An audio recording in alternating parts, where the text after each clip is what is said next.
I'm not gonna take this out the video because I'm not giving up my hat. Oh shit! Sorry, y'all. Wow. See how deep? And that was an epic fail. I'm actually up here. I'm in northern Wisconsin. I was trying to shoot a video and it literally blew my hat off.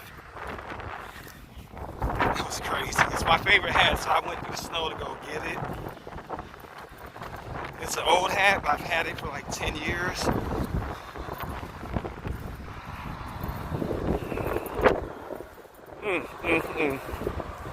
Yeah, but it's beautiful up here. You see all this snow. I had to push my hat way down so it doesn't try to fly away again. I would be real sad if I lost this hat.